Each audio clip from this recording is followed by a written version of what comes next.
देश के नाम प्रधानमंत्री नरेंद्र मोदी का संबोधन रहा। कोरोना काल में लगातार छठी बार पीएम मोदी ने देश को संबोधित किया। इस बार के संबोधन में गरीब और जरूरतमंदों के लिए राहत दी गई है, जिसमें अब अगले 5 महीने तक पीएम गरीब कल्याण योजना को जारी रखने का ऐलान किया गया है, जिसमें हर व्यक्ति को 5 किलो अनाज के साथ 1 किलो चना भी मिलेगा। पीएम मोदी ने कहा कि इस योजना पर आगामी दिनों में 90,000 करोड़ रुपए खर्च होंगे। तो वहीं मार्च से लेकर नवंबर तक इस योजना पर 150 लाख करोड़ का बजट लगेगा। पीएम मोदी ने इस दौरान कहा कि जल्द ही सभी राज्यों में one nation one ration card scheme भी लागू होगी।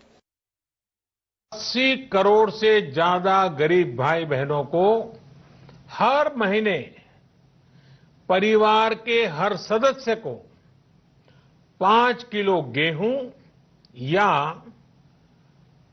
5 किलो चावल मुफ्त मुहैया कराया जाएगा और साथ ही प्रत्येक परिवार को हर महीने 1 किलो चना भी मुफ्त दिया जाएगा।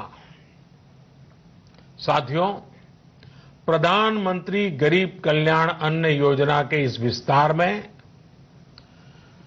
90,000 करोड़ रुपए से ज्यादा खर्च होंगे। विपक्ष के लॉकडाउन पर उठाए सवालों का जवाब भी प्रधानमंत्री मोदी ने दिया। पीएम ने कहा कि आज देश की मृत्यु दर संभली हुई है, जो कि समय पर लगाए गए लॉकडाउन का नतीजा है। हालांकि इस दौरान पीएम ने कहा कि अनलॉक के दौरान हम लापरवाह ज्यादा हो गए हैं, जबकि अब सतर्कता की जरूरत ज्यादा है। पीएम ने कहा कि देश में प्रधान हो या फिर प्रधानमंत्री, कोई नियमों से ऊपर नहीं है। उधर इस दौरान पीएम मोदी ने किसान और टैक्स पेयर का भी आभार जताया और कहा कि आज उनकी वजह से देश मदद कर पा रहा है। ये बात सही है कि अगर कोरोना से होने वाली मृत्यु दर को देखें तो दुनिया के अनेक देशों की तुलना में भारत संभली हुई स्थिति में है। समय पर किए गए लॉकडाउन और अन्य फैसलों ने भारत में लाखों लोगों का जीवन बचाया है। उधर संबोधन से ठीक पहले कांग्रेस नेता राहुल गांधी ने अपने सुझाव दिए। राहुल गांधी ने चीन से तनाव और पेट्रोल की बढ़ती कीमतों को लेकर मोदी सरकार को घेरा। राहुल गांधी ने पेट्रोल और डीजल के दामों को लेकर कहा कि पिछले 3 महीने में 22 बार दाम बढ़ाए गए हैं। वहीं चीन को लेकर कहा कि पीएम मोदी बताए कि चीन की फौज को वो कब और कैसे देश से निकालेंगे। राहुल गांधी ने ट्विटर पर एक वीडियो साझा कर ये सुझाव दिए। साथ ही कहा कि उम्मीद है कि प्रधानमंत्री मोदी देश हित में इन सुझावों को जरूर मानेंगे। सरकार ने लाखों करोड़ रुपए 15 सबसे अमीर क्रोनी कैपिटलिस्ट का टैक्स माफ किया था और पिछले 3 महीनों में नरेंद्र मोदी की सरकार ने पेट्रोल और डीजल के दाम बढ़ाए हैं। 22 बार उन्होंने पेट्रोल और डीजल के दाम बढ़ाए हैं। पैसे की कोई कमी नहीं है। 3 लाख करोड़ रुपए सरकार के पास है। तो नरेंद्र मोदी जी, न्याय योजना जैसी योजना लागू कीजिए। हालांकि प्रधानमंत्री के संबोधन से पहले चीन विवाद को लेकर पेट्रोल की कीमतों को लेकर भी जनता आस लगाए बैठी थी, लेकिन ऐसा नहीं हुआ। तो उधर विपक्ष ने दबी जुबान इसे बिहार चुनाव का संबोधन भी करार दिया है। ब्यूरो रिपोर्ट, जन टीवी न्यूज।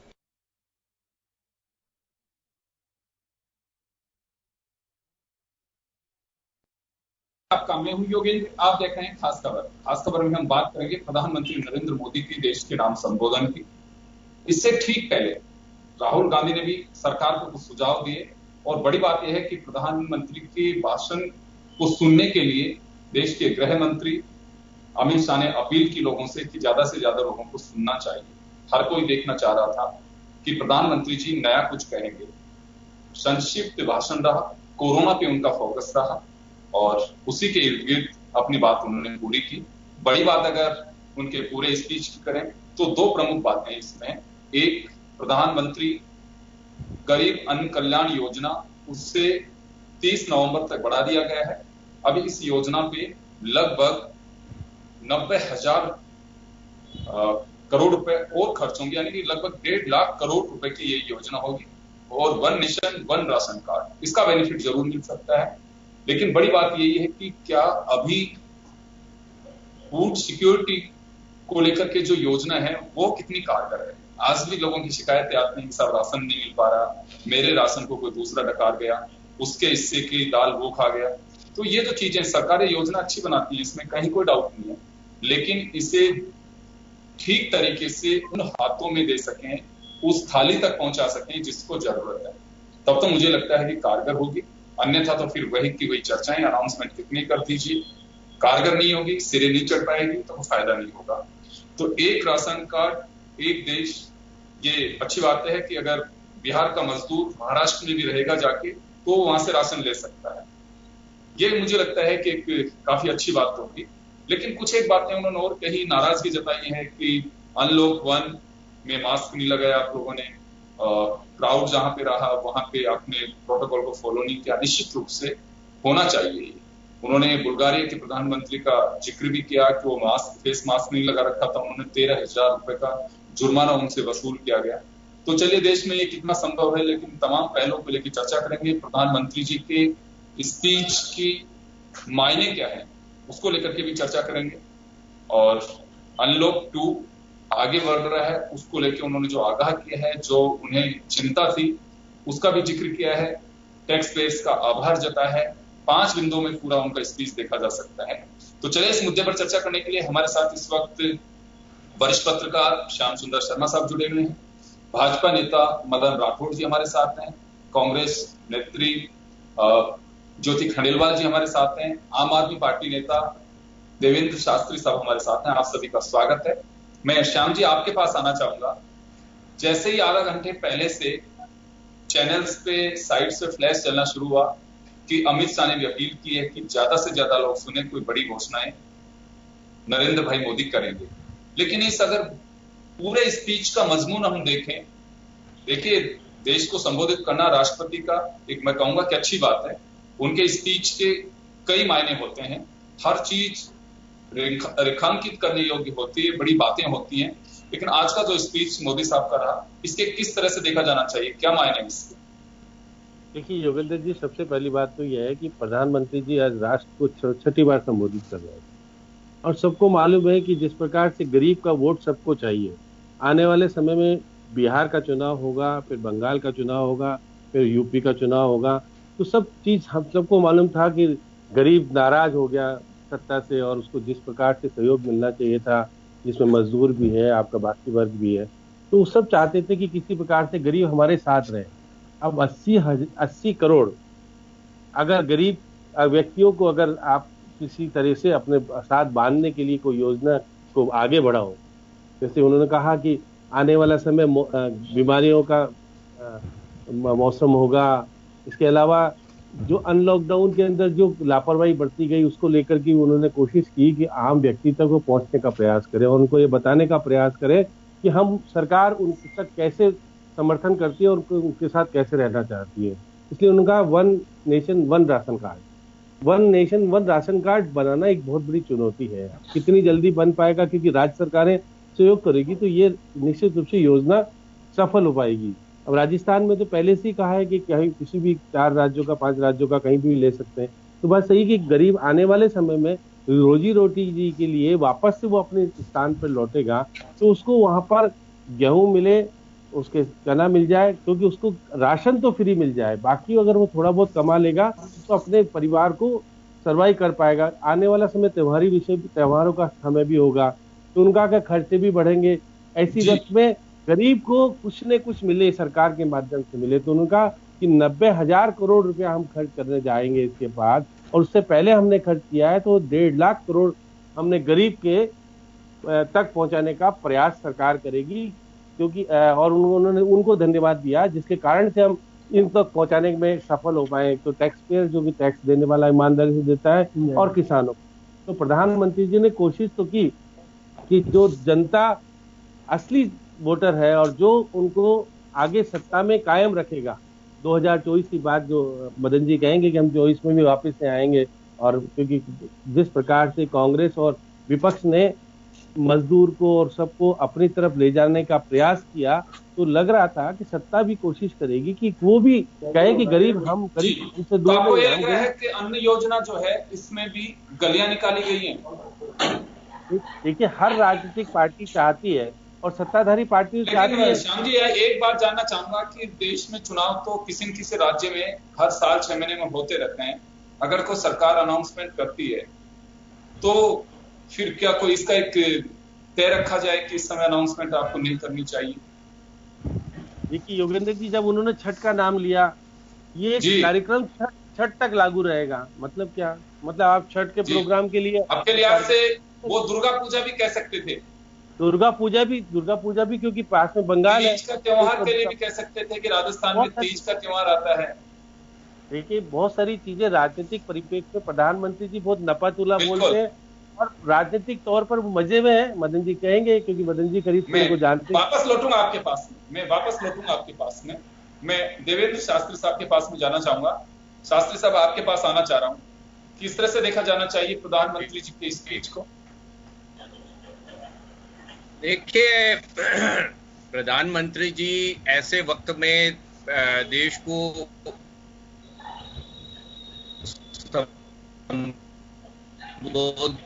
जो है हमारे सामने बहुत बड़ा होकर के आया, और आपने देखा होगा कि प्रधानमंत्री जी ने उसको बिल्कुल टच नहीं किया है, उसके बारे में वो कुछ नहीं बोले। वो उन्होंने फोकस किया सिर्फ जो प्रधानमंत्री अन्न योजना है उसको फोकस किया है, और उसके पॉलिटिकल माइलेज के हिसाब से उन्होंने नपातुला जो है अपना भाषण जो इस्तेमाल किया है, उसमें बहुत लंबा नहीं बोले हैं, लेकिन प्रधानमंत्री अन्न योजना, गरीब अन्न योजना है, उसको उन्होंने बढ़ाया है 5 महीने के लिए। लेकिन मैं एक बात कहना चाह रहा हूं कि कोई अगर सरकार ये सोचती है कि कोरोना के इस क्राइसिस में एक परिवार के सदस्य को 5 किलो गेहूं या चावल और 1 किलो चना दे करके वो उसका वोट पक्का कर लेगी, तो ये गलतफहमी है।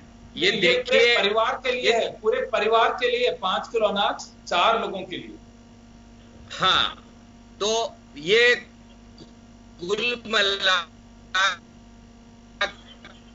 करके जो गरीब व्यक्ति जो बिहार और यूपी में आया हुआ, उसको पूरे महीने का खर्चा चाहिए, पूरे महीने का अनाज चाहिए। ये मुश्किल से 10 दिन भी उनकी जरूरत को पूरा नहीं करता।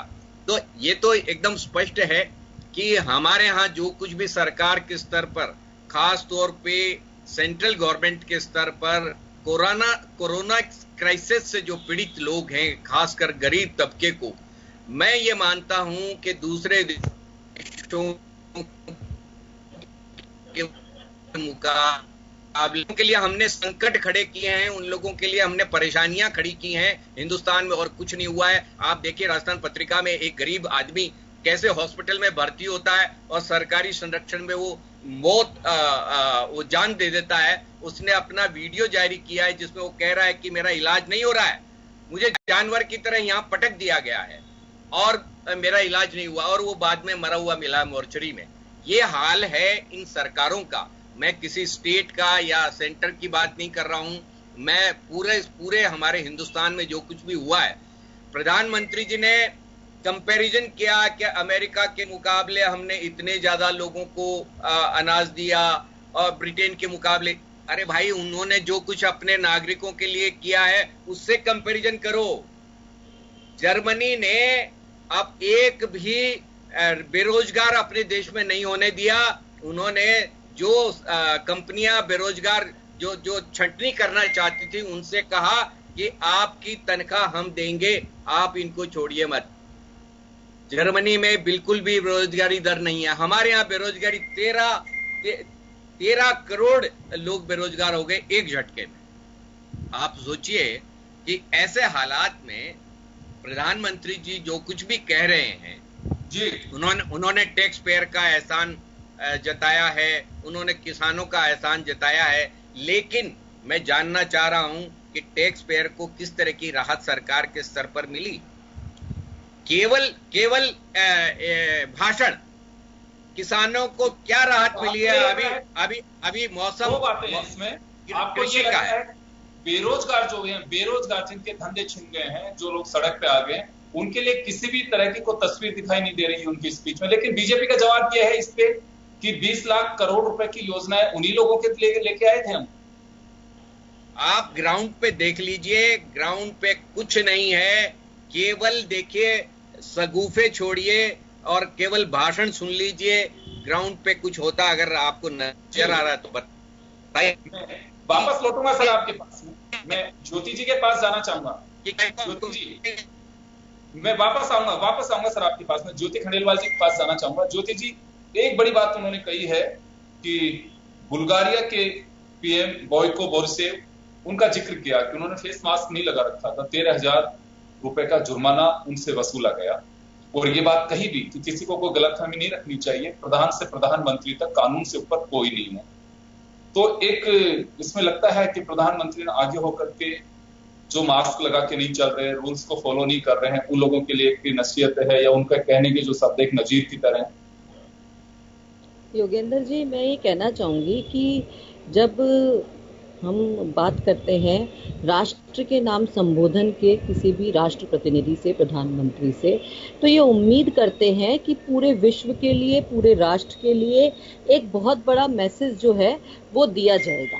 लेकिन आज जब हम प्रधानमंत्री जी का भाषण सुनते हैं तो बड़ा आश्चर्य होता है कि एक अन्य योजना के एक्सटेंशन के अलावा आपने कोई नई योजना घोषित नहीं की है, कोई लॉन्च नहीं किया है, आपने कोई नई योजना की घोषणा तक भी नहीं की। इस बार तो हम ये कह सकते हैं कि प्रधानमंत्री जी आते थे, बड़ी बड़ी घोषणाएं कर देते थे, लेकिन इस बार जो इनके कोरोना काल में जितने भी राष्ट्र के नाम संबोधन हुए, वहां पे जनता को राहत के नाम पर कोई घोषणा नहीं की। कभी दीपक जलाने के लिए कहा गया, कभी थालियां बजाने के लिए कहा गया, लेकिन एक जो सीधे जो राहत जिसकी हम एक्सपेक्टेशन रखती है जनता, वो वहां से मिसिंग था।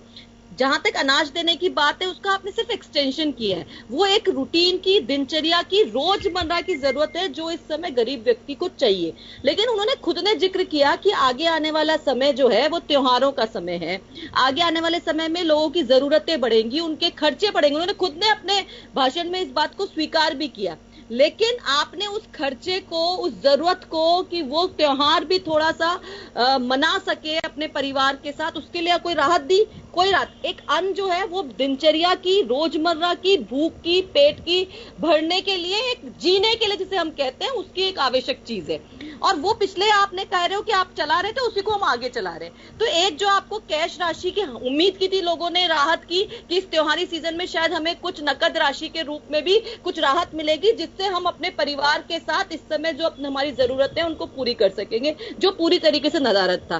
केवल यही नहीं, ठीक है, कोरोना को लेकर के आपने एक बात कही, लेकिन इस समय राष्ट्र जो है उनसे अपेक्षा ये भी कर रहा था कि इंडिया और चाइना के बीच में जो तनाव चल रहा है, चाइना जिस तरीके से अंदर घुस करके आ रहा है, उसको लेकर के भी शायद प्रधानमंत्री जी हमको कुछ संदेश देंगे कि हम भारत उसका ये करारा जवाब जो है वो देना चाहते हैं। क्योंकि हर भारत का नागरिक चाहता है कि इस समय चाइना को एक करारा जवाब मिलना चाहिए। पूरा देश इसके लिए साथ खड़ा हुआ है। तो एक उम्मीद प्रधानमंत्री से की जा रही थी कि वो राष्ट्र के नाम संबोधन में इस चीज का, लेकिन वो सारी चीजें सर्वदलीय बैठक में बता चुके प्रधानमंत्री। नहीं, आपने देखा कि आपने वहां भी आपने क्लियरेंस नहीं किया है कि आप क्या एक्शन लेने जा रहे हैं। आप देश की जनता से ये उम्मीद करते हैं, मैं आप सब मेरे साथ हो, मैं पूरी ताकत से चीन का जवाब दूंगा। देश की जनता को भी सुनकर के बहुत अच्छा लगता, लेकिन आपकी चुप्पी देश को कहीं ना कहीं कमजोर दिखाने की कोशिश करती है। आपने टैक्स पेयर का, एक बात और कहना चाहूंगी योगेंद्र जी, आपने टैक्स पेयर को धन्यवाद तो दिया, लेकिन आप पेट्रोल और डीजल की दरें क्यों बढ़ा रहे हैं? उस टैक्स पेयर को और ज्यादा क्यों दबाने की कोशिश कर रहे हैं? वो टैक्स पेयर भी बहुत मुश्किल से सरवाइव कर रहा है इस समय, वो भी संघर्ष कर रहा है अपने जीवन के लिए, उसको भी आगे तकलीफ आ रही है। एक मध्यम वर्गीय परिवार भी टैक्स देता है, एक उच्च मध्यम वर्गीय परिवार भी टैक्स देता है, और जब वो टैक्स देता है तो उसको परेशानी, उसको भी आज उसका भी धंधा नहीं चल रहा है, आज बिजनेसमैन का बिजनेस नहीं चल रहा है। हम सब जानते हैं कि हम आर्थिक गतिरोध के इस दौर से गुजर रहे हैं। ऐसे में आपने बात करते हैं आप कि टैक्स पेयर का धन्यवाद है और पेट्रोल डीजल की दरों से वो बहुत ज्यादा प्रभावित हो रहे हैं, मैं इसमें ये राहत देने की घोषणा करता हूँ। कुछ तो प्रधानमंत्री के भाषण से कुछ तो ऐसा मिलता आपको प्रभावित नहीं किया? प्रधानमंत्री जी के भाषण ने आपको प्रभावित नहीं किया?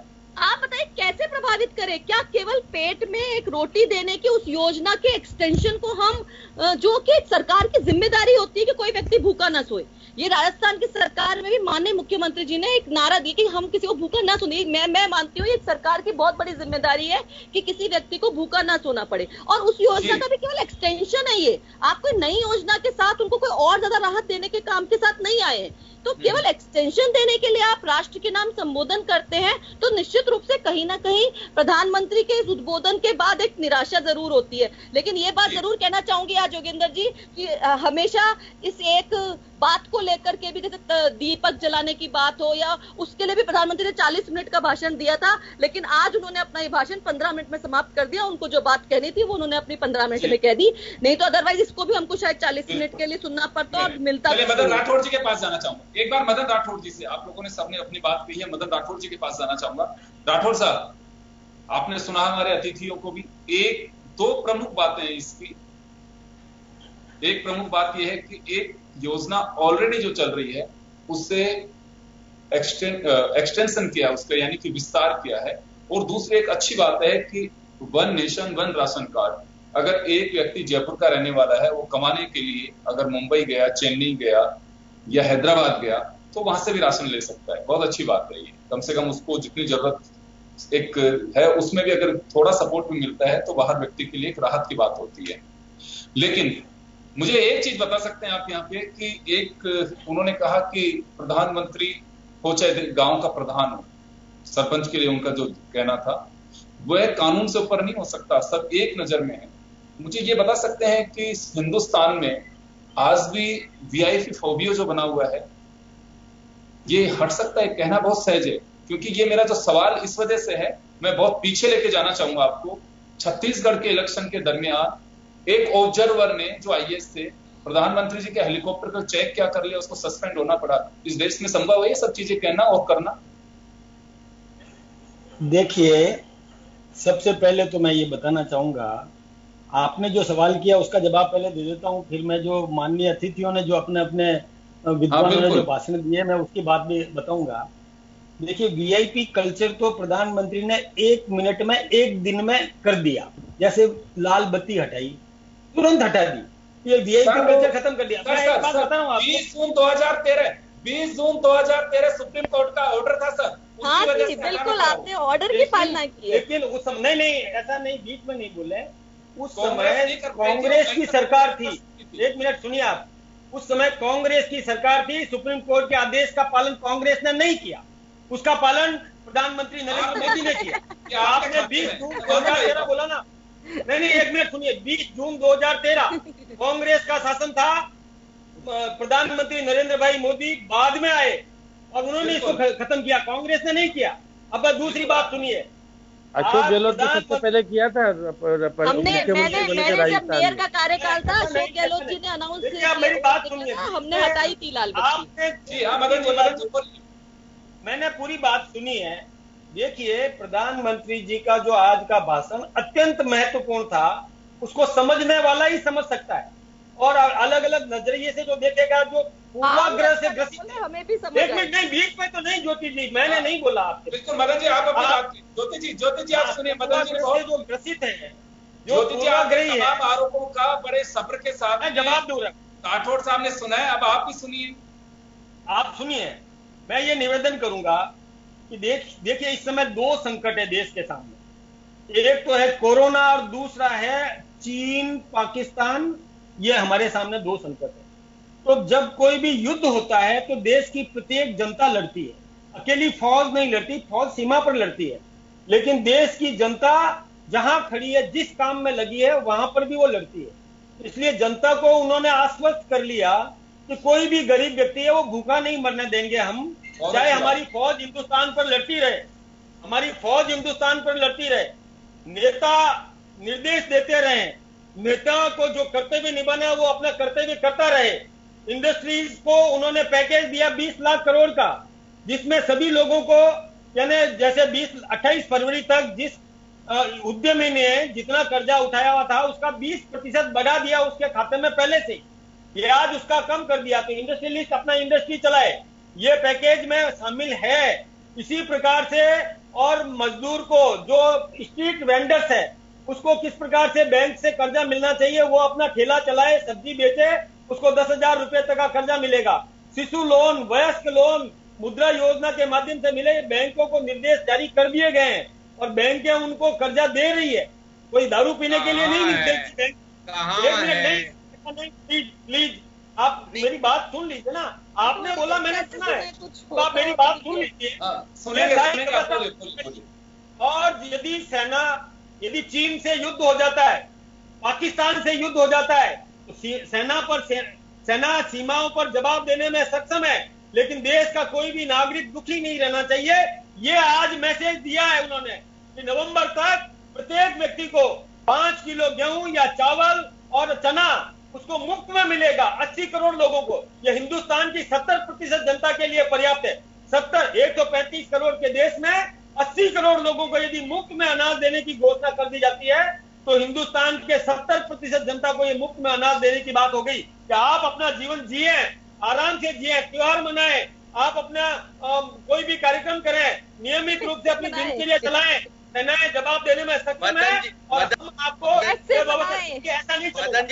नहीं, 5 किलो में एक महीना, 5 किलो में एक महीना। अच्छा लगता है कि वो त्योहार के नाम पर त्योहार की घोषणाएं भी कर रही है। अपनी बात कहने नहीं दीजिए, मैं आपका अवसर दूंगा। मदन जी को एक बार अपनी बात कहने नहीं दीजिए। मदन जी को अपनी बात कहने, मैं आपका अवसर दूंगा। देश की जनता ने समझ लिया, देश की जनता ने महसूस कर लिया कि हमको ये प्रधानमंत्री भूखा नहीं मरने देगा। चाहे युद्ध हो जाए, आपातकाल आ जाए, आंतरिक आपातकाल आ जाए, देश पर बाहरी आपातकाल लागू कर दिया जाए, चिंता करने की जरूरत नहीं है।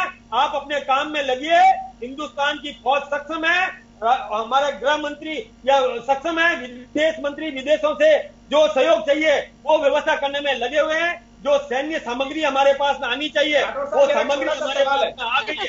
ये सारी छोटा सा सवाल सर, मेरा छोटा सा सवाल है। मैं ये जानना चाह रहा हूँ कि आजादी के इतने साल बाद सभी राजनीतिक दलों के या हम सब लोगों के ये भरोसा हम पैदा नहीं कर पाए कि सरकार चाहे कोई भी हो वो हमारे गार्जियन की भूमिका में है, एटलीस्ट वो भूखा तो नहीं सोने देगी। हम ये सिस्टम डेवलप नहीं कर पाए आजादी के इतने साल बाद भी, वो किसी भी पार्टी की सरकार कहीं पे भी हो। अगर आज हम ये कहें कि अभी ये संभव है, पहले कभी संभव नहीं रहा, तो आप अंदाजा लगा सकते हैं हम किस आजादी की बात कर रहे हैं। आजादी तो ये भी है कि भूख से आजादी मिलेगी। आम आदमी पार्टी के कार्यकर्ता यहाँ आए थे, उन्होंने कहा कि हमको बुलाया कि नहीं बुलाया, लेकिन हम प्रधानमंत्री के साथ हैं। ऐसी भावना होनी चाहिए। मैं ये बात अच्छी बात है। अगर तारीफ करनी चाहिए, प्रधानमंत्री तो तारीफ करनी चाहिए, ये परंपरा बनी रहनी चाहिए। आज से पहले भी यही हुआ है। मैं राठौर साहब वापस आ रहा हूं आपके पास में, छोटे से ब्रेक के लिए, ब्रेक के बाद जल्द लौटूंगा।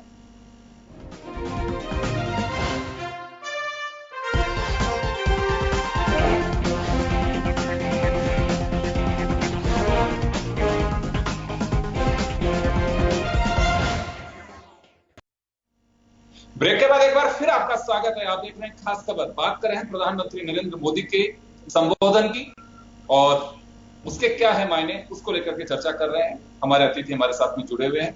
राठौर साहब, मैंने एक वीआईपी कल्चर की बात की थी। प्रधानमंत्री जी के उद्बोधन को मैं सैल्यूट करना चाहता हूं कि ये ऐसा होना चाहिए, लेकिन भारत में संभव है।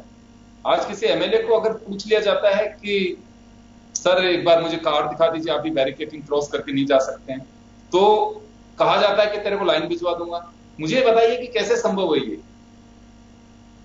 ये इसलिए संभव है कि आज के भाषण में उन्होंने कहा कि हमारे प्रशासनिक अधिकारियों को भी सक्षम होना पड़ेगा, सुदृढ़ होना पड़ेगा, उनको भी और जवाब देने की स्थिति में होना चाहिए, उनको भी कड़ाई से पालन करवाना चाहिए।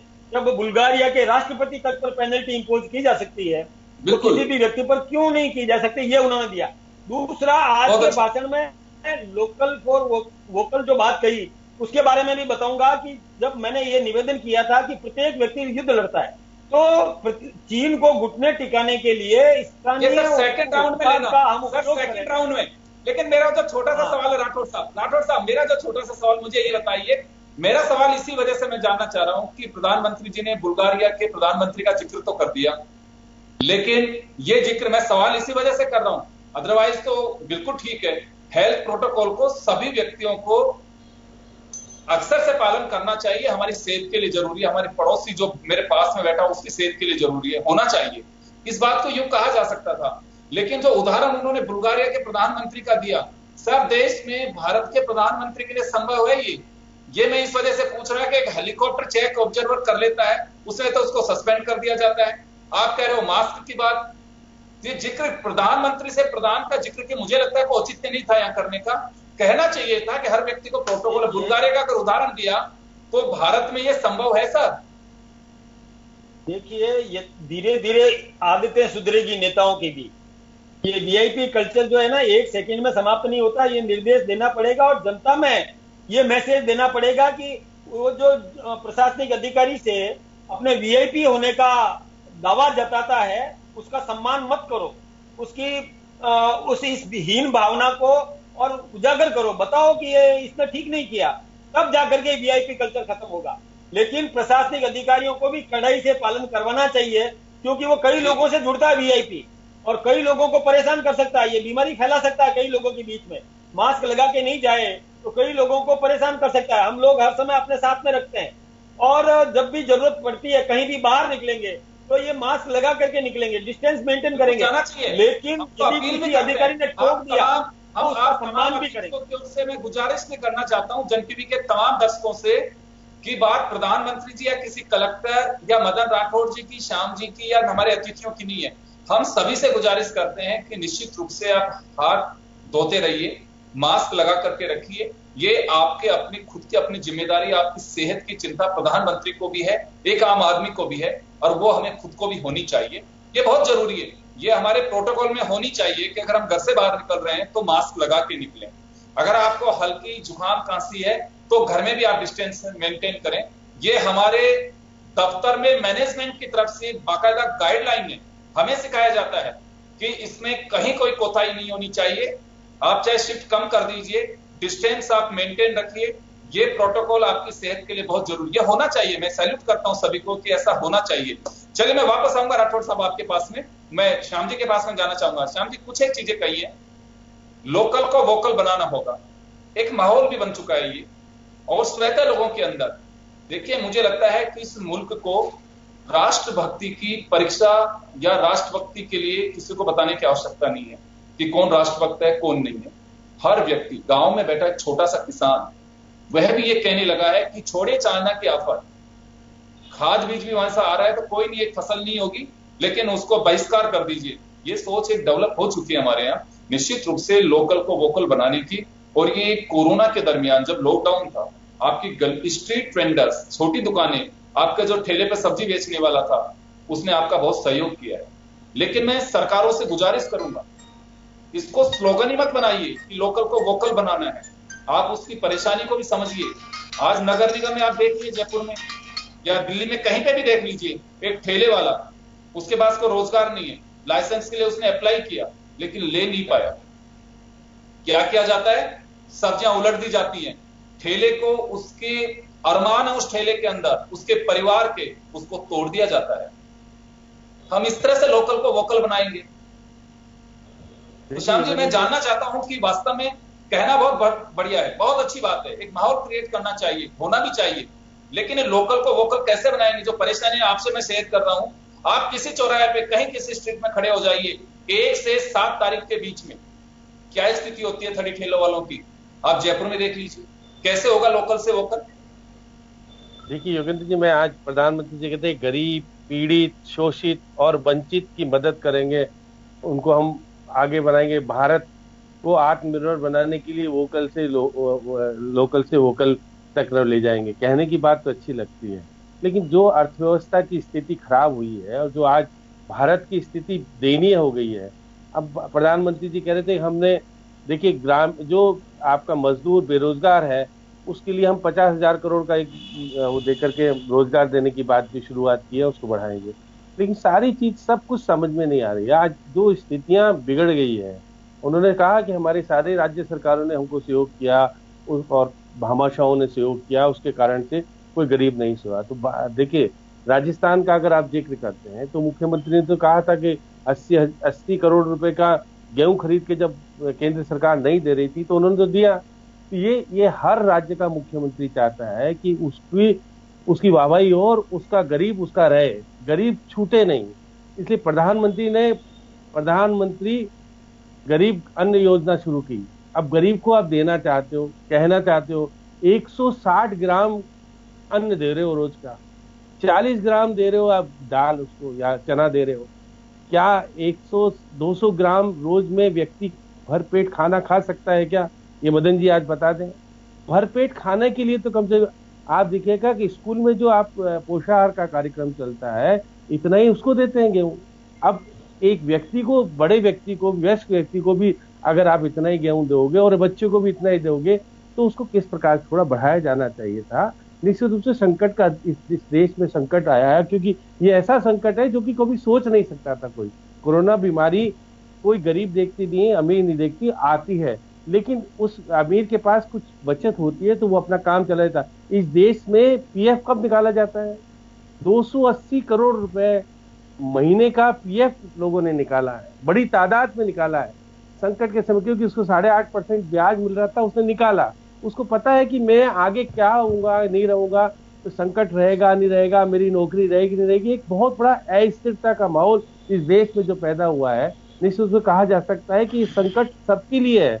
और कांग्रेस मांग कर रही थी कि देखिएगा गरीब के सीधा पैसा दो, सीधा चीज दो, तो क्योंकि उनकी मांग, उन्होंने कहा कि वो तो मांग करे 3 महीने का, इन्होंने कहा हम 5 महीने देते हैं। देखिए बड़ा राजनीतिक परिप्रेक्ष्य में अब कहने की स्थिति में आ गया है सत्ताधारी पार्टी कि हाँ हम भी गरीब के हैं और हम गरीब को रखना चाहते हैं और गरीब का वोट हमको भी चाहिए। तो निश्चित रूप से आने वाले समय त्योहारी का तो सीजन होगा, मौसमी बीमारियों का सीजन होगा, इसमें निश्चित रूप से कहा जाना चाहिए हर व्यक्ति को सतर्क रहना पड़ेगा। हर परिवार के बच्चे को और सबको सुरक्षित कैसे रखें, 65 साल से व्यक्ति को कैसे और 10 साल के कम वालों को अंदर रख करके किस प्रकार से सुरक्षित रखें। तो उन्होंने, प्रधानमंत्री ने अपना संदेश देने का प्रयास किया और गृह मंत्री जी बार बार इसलिए कह रहे थे, क्योंकि अगर प्रधानमंत्री कुछ कहते हैं तो निश्चित रूप से वो अपीलिंग होती है। राष्ट्र को संबोधन प्रधानमंत्री का निश्चित रूप से सबको एक ध्यान केंद्रित करता है कि हमें क्या ध्यान रखना है। बहुत सारी चीजें, अगर किसी प्रदेश का मुख्यमंत्री भी अगर बोलता है उस प्रदेश की पब्लिक के लिए, तो मुझे लगता है वो भी अलर्ट होकर सुनती है और एक मैसेज होता है। अच्छी बात है, ये होना चाहिए, डायलॉग रहना चाहिए। मैं शास्त्री साहब के पास वापस जाना चाहूंगा। शास्त्री साहब एक लाइन कहना चाह रहा था। प्रधानमंत्री ने सबसे पहले इसलिए बोल दिया कि कोई मुख्यमंत्री इसका श्रेय नहीं ले ले कि देखिए योजना हम भी बढ़ा रहे हैं। प्रधानमंत्री ने कहा हम देखिएगा हम बढ़ा रहे हैं और मैं अपनी योजना को, योजना श्रेय की क्या बात है श्याम जी, बहुत सारी चीजें श्रेय लीजिए ना। फ्यूल प्राइस बढ़ रहे हैं, कोई भी सरकार वेट कम कर दे, राहत मिल जाएगी जनता को। अगर केंद्र सरकार एक्साइज ड्यूटी विड्रॉ नहीं कर रही है तो आप वेट कम कर दीजिए। श्रेय लेने के तो बहुत सारे अवसर हैं, श्रेय ले सकते हैं कि खाना जारी रखा जाएगा। देखिए जिसको राज्य है, राज्य बिल्कुल सेल्फ डिसीजन कर रहे हैं। महाराष्ट्र, तमिलनाडु, इन लोगों ने लॉकडाउन का किया। अरविंद केजरीवाल ने अपने स्तर पे किया। अगर उसमें पॉलिटिक्स नहीं होती तो उन्होंने बिल्कुल सख्त लॉकडाउन अपने तरीके से, क्योंकि जनता की जवाबदेही चुने हुए जनप्रतिनिधि की होती है। वो चाहे प्रधानमंत्री नरेंद्र मोदी हो, चाहे अरविंद केजरीवाल या अशोक गहलोत हो, जवाब उनको देना है। हर 5 साल में परीक्षा के बीच में जाना पड़ता है। जो नॉमिनेट होते हैं, चाहे वो राज्यपाल हो चाहे राष्ट्रपति महोदय, चले राष्ट्रपति चुनाव के जरिए जाते हैं, उनकी जवाबदेही नहीं है। राज्यपाल की कोई जवाबदेही नहीं है। राज्यपाल के मॉनिटरिंग है, ठीक है, चलिए आप बैठे हुए हैं, लेकिन राज्य के मुख्यमंत्री और देश के प्रधानमंत्री की जवाबदेही है।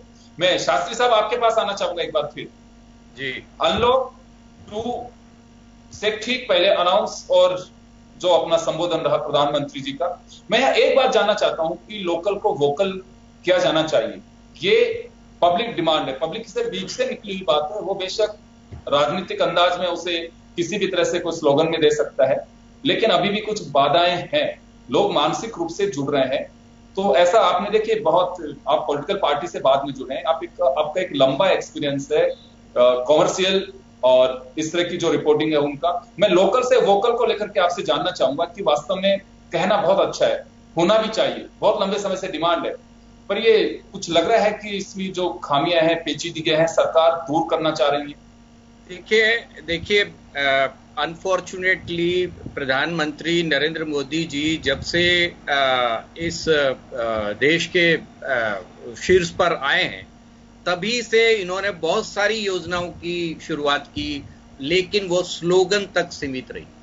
स्लोगन बहुत अच्छा ढूंढ के लाते हैं, लेकिन ग्राउंड पे एग्जीक्यूशन जीरो है। आप ये देखिए, मेक इन इंडिया, आपके डिजिटल इंडिया, पता नहीं कितने सारे स्लोगन आए, लेकिन ग्राउंड पे कुछ नहीं हुआ। अब ये जो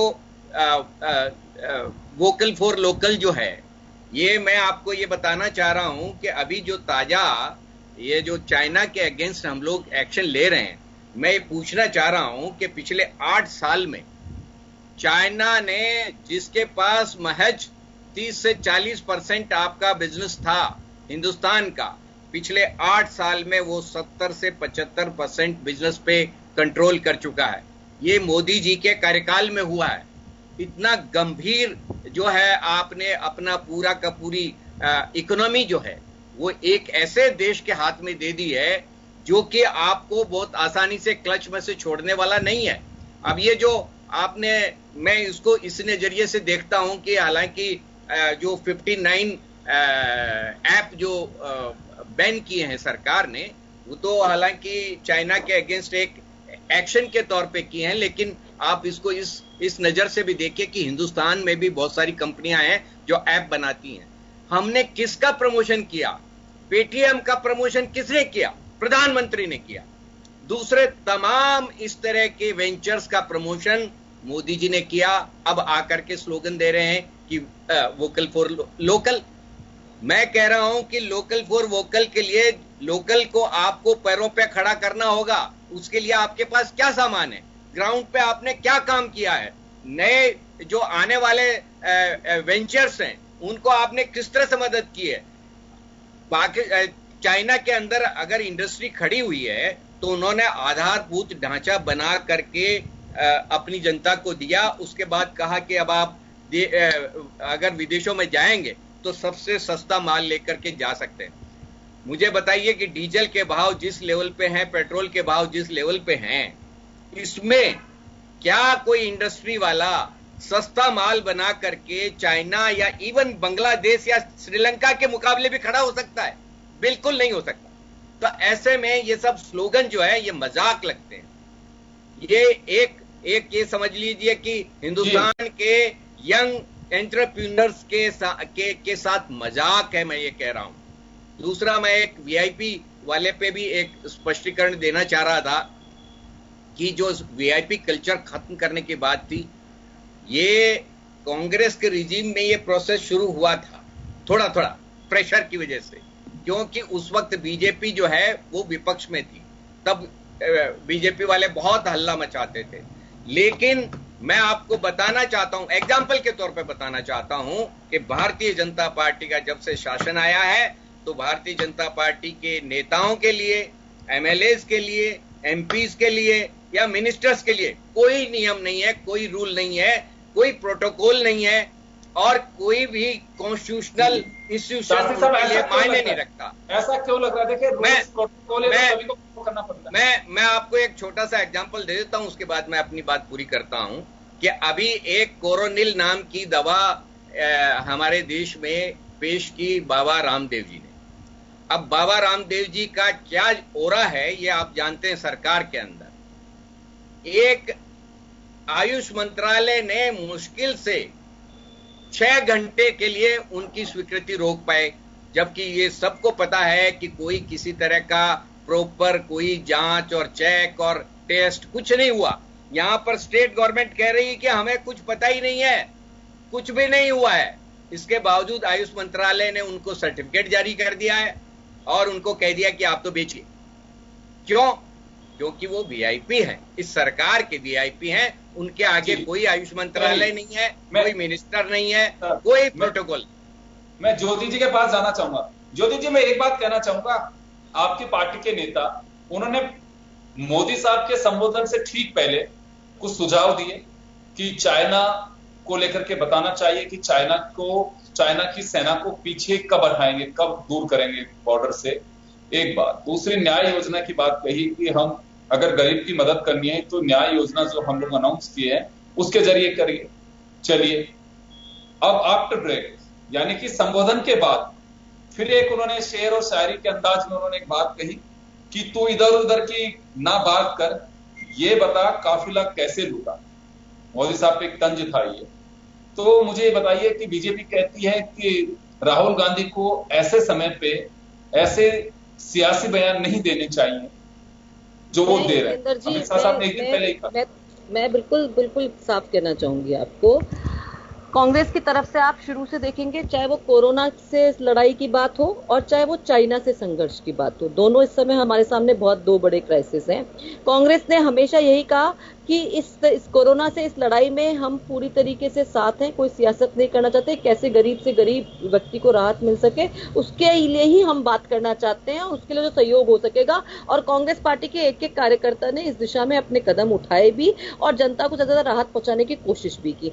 मैं तो एक बहुत सीधी सी बात है कहना, मुझे एक बात बताइए, आज हमारे आसपास कोई हमारे साथ जो काम करने वाले लोग होते हैं, हमारे घर में बाई होती है, ड्राइवर होता है, पोस्टमैन होता है, सफाई करने वाले लोग होते हैं, ये सब त्योहार पे हमसे क्या अपेक्षा रखते हैं? वो हमसे अपेक्षा रखते हैं कि इस समय हमको कुछ इनाम मिलेगा, कोई एक मिठाई का डिब्बा हमें मिल जाएगा, कुछ नकद इनाम हमको मिलेगा, जिससे कि हम भी हमारे बच्चों के साथ त्योहार ढंग से मना पाएंगे। मेरे ख्याल से सबके साथ ये अपने अपने घरों में होता है। और जब ये चीज हम अपने से अपेक्षा रखते हैं, तो हम देश के प्रधानमंत्री से भी इस समय यही अपेक्षा रख रहे हैं, जिस बात को वो खुद स्वीकार करते हैं कि आगे एक त्योहारी सीजन है, तो एक नकद राशि के रूप में ये तो मिले उन्हें। हम ये तो ना बोल रहे हैं कि नकद राशि का मिले तो उनको अन्न योजना बंद कर दी जाए, लेकिन अन्न योजना के साथ अगर उन्हें नकद राशि का अगर राहत का भी पैकेज अगर प्रधानमंत्री जी घोषणा करते तो आज उनका संबोधन सीधे गरीब व्यक्ति से जुड़ता हुआ नजर आता, जो नहीं नजर आया। दूसरी बात, जो लोकल के लिए वोकल की जो आपने बात कही, मैं उस बात पे कहना चाहूंगी, अगर लोकल के लिए वोकल होने की इतनी ही बात थी,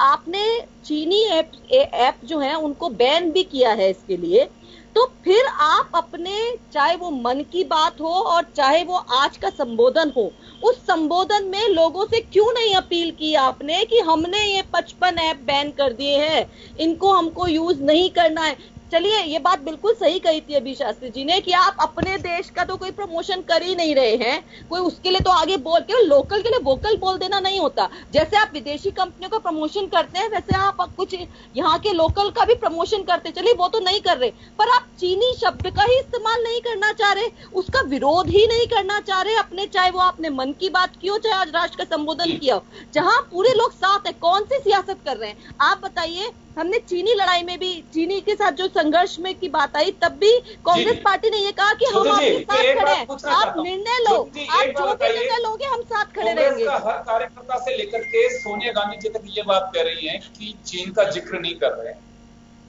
वो शहादत की बात करते हैं, या फिर प्रधानमंत्री बात कहते हैं कि पहले वाला भारत नहीं है कि जो 62 में था।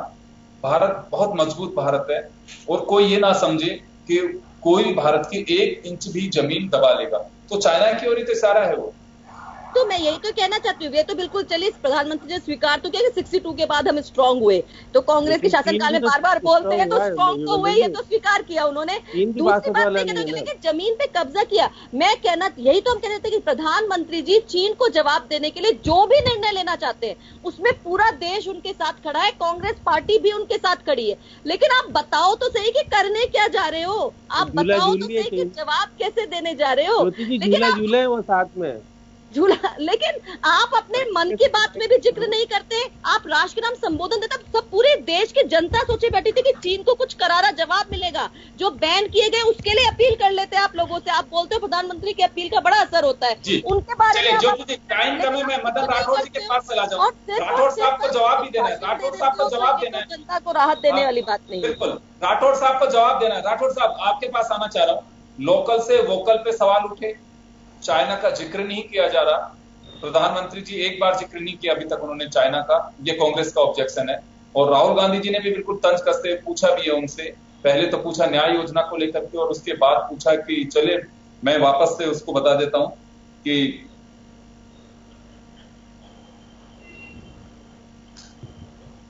मुझे जवाब देने दो, बात ना कर, ये बता काफिला कैसे लुटा तेरा। वो कह रहे हैं कि ये जो हो रहा है वो कैसे हो रहा है, तो इधर उधर की न बात कर। मैं ये जवाब देना चाहता हूँ। देखिए, काफिला कैसे लूटा? काफिला लूटा 2008 में, जब मनमोहन सिंह जी देश के प्रधानमंत्री थे, जब वेरावल फोर्ट पर कब्जा हुआ। नहीं, जोरावर फोर्ट पर कब्जा हुआ, चीन ने कब्जा किया जोरावर फोर्ट पर 2008 आपको 2 लाख पर किया 2008 में, 2008 के बाद किया पंगनाग पर किया 2008 में, सब्जी में किया 250 किलोमीटर पर 2008 में। अब मुझे एक बात कहिए, राठौर साहब, वहां लुटा, एक डिस्टर्ब नहीं कर रहा आपको, तो वापस राठौर साहब मैं डिस्टर्ब नहीं कर रहा, एक छोटी सी बात, मजबूत राठौर साहब मेरी छोटी सी बात मैं बताना चाहूंगा, मैं रोशनी का डिस्टर्ब नहीं कर रहा, मैं छोटी सी बात जानना चाहता हूँ, मुझे एक बात बताइए कि बीजेपी जब सवाल वर्तमान के पूछे जाते हैं तो जवाब को पुराने देते हैं। मैं जवाब दूंगा, 1 मिनट मुझे जवाब देने दीजिए। काफिला तब लुटा था, अभी काफिला नहीं लुटा है, न लुटने देंगे। देश की 1 इंच जमीन नहीं जाने देगा नरेंद्र भाई मोदी। और मैं आपको बताऊं, आप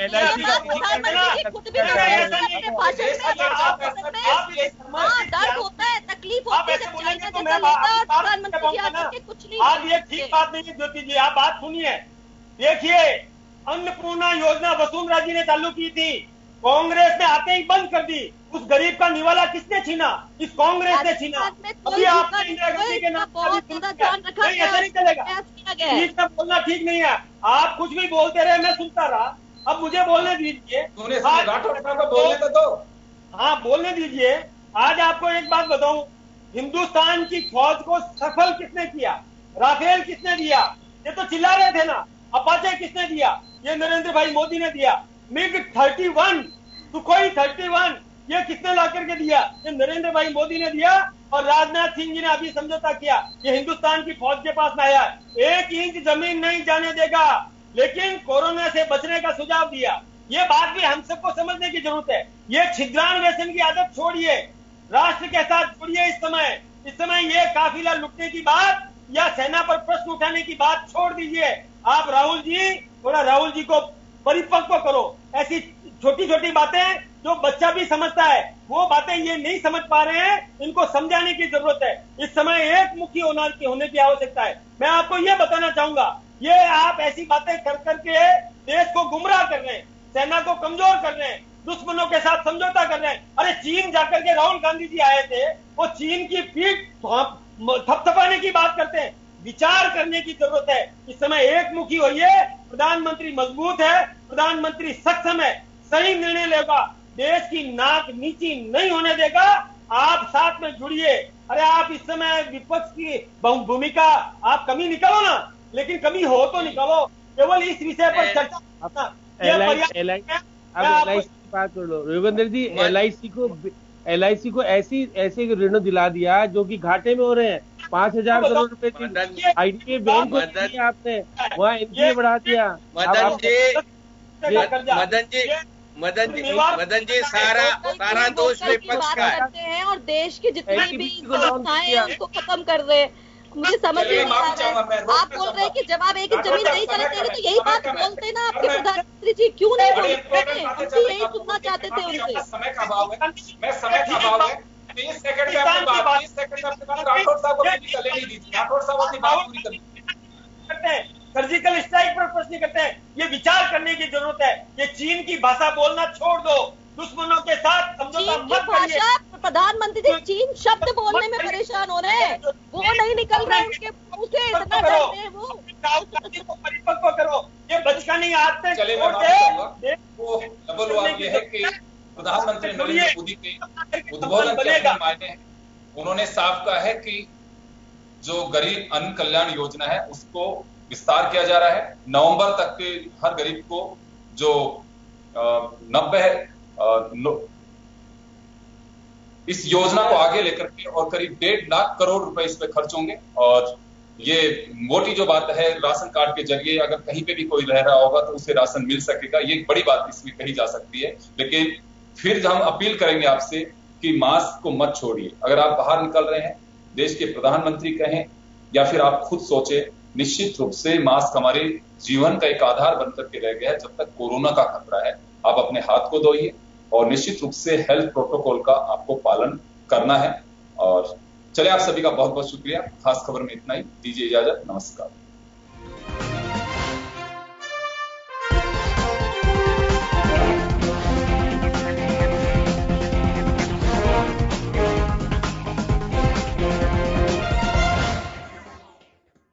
जन टीवी की लेटेस्ट अपडेट पाने के लिए हमारे चैनल को जरूर सब्सक्राइब करें और नोटिफिकेशन पाने के लिए बेल आइकॉन दबाएं।